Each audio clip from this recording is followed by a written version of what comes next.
Assalamualaikum warahmatullahi wabarakatuh. Hope you're doing well. So I really enjoyed how Trump banned males from being in female sports. I read several articles to see how different news outlets were framing it. And obviously the NPR people use terms like assigned male at birth and cis women, which is a slur.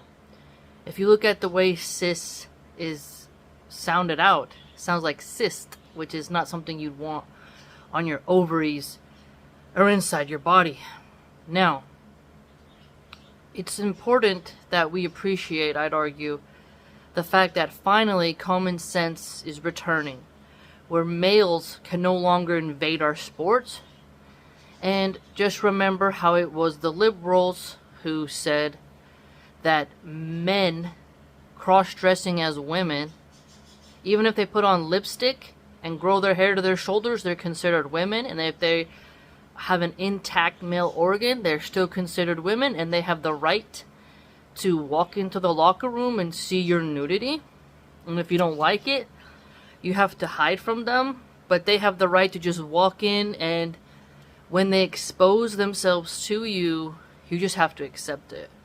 That women no longer, real women, authentic women, genuine women, actual women, have no more right to hide their bodies from males, and you're forced to see their junk, even though they are a minority. Now, Kyle Kulinski of Secular Talk was having a chat with his friend Corin, and he was saying how weird it would be if a cross-dressing male went into their bathroom, and how because they feel weird, that shows that that creature doesn't belong in there. But yet they turned around and mocked how women complained that they don't want males in their spaces. It's fascinating. Men can recognize when a woman shows up into a group, things change. When a cross-dressing male shows up, things change. For us women, we want to have that authentic female energy. And we don't need to be forced and corralled and coerced and publicly shamed because we want female spaces. A bathroom is a place where moms tend to children. And the fact that someone with a beard and a tutu skirt on and a gut and hairy arms can come in and just be in a place where you're kind of vulnerable, you're cornered, there's not many escapes. This is not cool. And the males who cross-dress say they're afraid of biological males. And we somehow as women have to put ourselves second to cater to the man in the dress.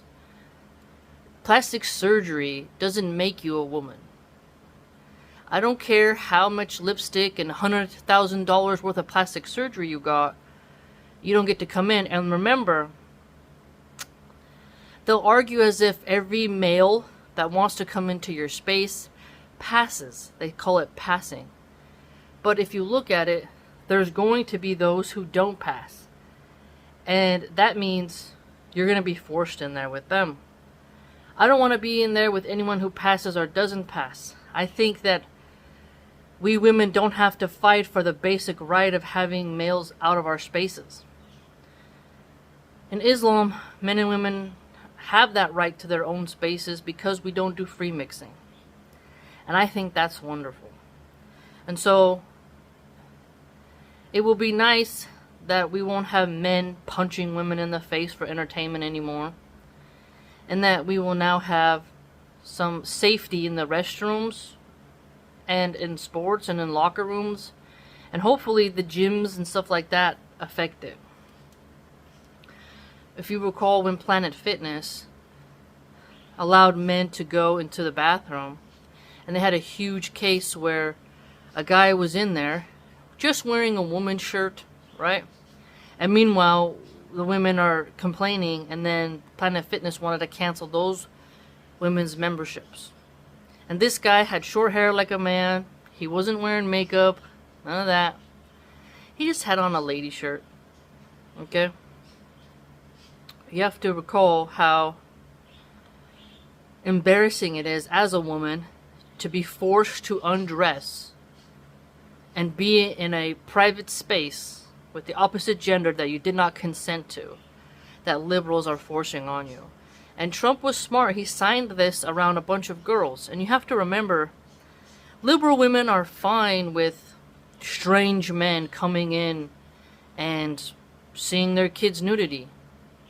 Whereas religious women with brain cells, we don't want our kids to be changing and then having some weirdo come in and gawk at us.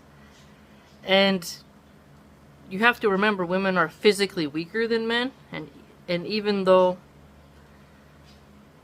those males may have taken estrogen, they still have the bone structure of a man, and they still have testosterone in their bodies, so they're going to be stronger on average.